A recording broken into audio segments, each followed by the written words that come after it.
ბიოლოგიური და ტექნიკური ნარჩენები, რომლებიც უნიკალურ ტორფნარს საფრთხეს უქმნიან, რა პრობლემების წინაშეა ისპანის ჭაობი დაბინძურების პარალელურად კიდევ ერთმა პრობლემამ, რომელმაც ბოლო პერიოდში იჩინა თავი ბრაკონიერობაა. გაიზრდება თუ არა სანქციები ტერიტორიის დაბინძურებაზე და რა ცვლილებებია დაგეგმილი დაცული ტერიტორიების გადასარჩენად. შორენა იმნაძე დეტალებით. ბიოლოგიური და ტექნიკური ნარჩენებით დაბინძურებული არხი ისპანის ჭაობს და მის ბინადრებს ემუქრება. მსოფლიოში უნიკალური ხალსიანი ტორფნარი, რამსარის კონვენციის მიხედვით დაცული ტერიტორიის სტატუსის მატარებელია.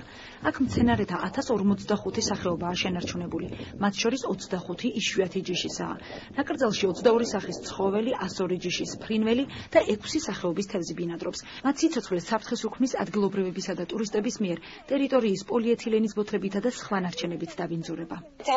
დიდი პრობლემა დღეს გახლავთ დაჭუჭყიანებული სვეკალოვკის არხი, რომელიც ძალიან დიდ პრობლემას ქმნის, ქარის ყველაფერია თვითონ ამ არხში.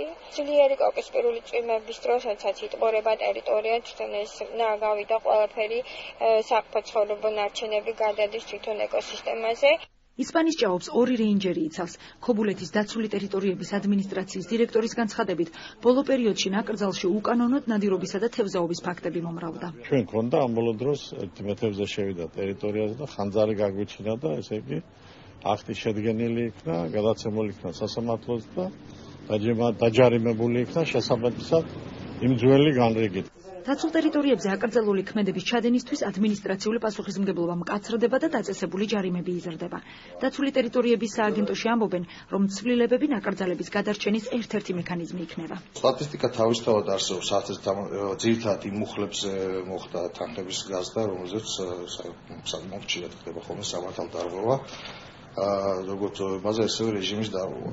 აჭარის რეგიონში ჩვენ დაცულ რამოდენიმე დაცული ტერიტორია გვაქვს. ადმინისტრაციები არის ჩამოყალიბებული და ადმინისტრაციები და რეინჯერები თვითონ განახორციელებენ კონტროლს შესაბამისად ადმინისტრაციული აქტების შედგენასაც. საკანონმდებლო ინიციატივა გარემოს დაცვისა და ბუნებრივი რესურსების კომიტეტის თავმჯდომარემ გიორგი ცაგარეიშვილმა მოამზადა. პროექტის თანახმად დაცულ ტერიტორიაზე ვიზიტორთა მიერ საყოფაცხოვრებო ნარჩენების დაყრა გამოიწვევს დაჯარიმებას 50 ლარის ოდენობით. სამშენებლო ნარჩენით დანაგვიანებისას ფიზიკურ პირს 150 ლარით, იურიდიულს კი 1000 ლარით დააჯარიმებენ. სანქციები მკაცრდება კანონდარღვევის განმეორების შემთხვევაშიც.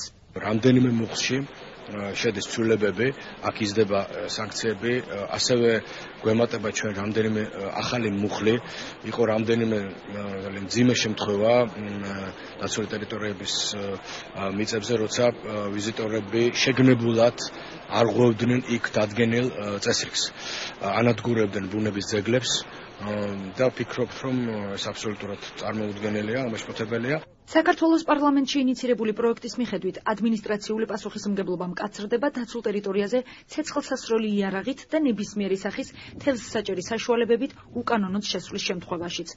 პროექტს საკანონმდებლო ორგანოში მეორე მოსმენით სექტემბერში განიხილავენ.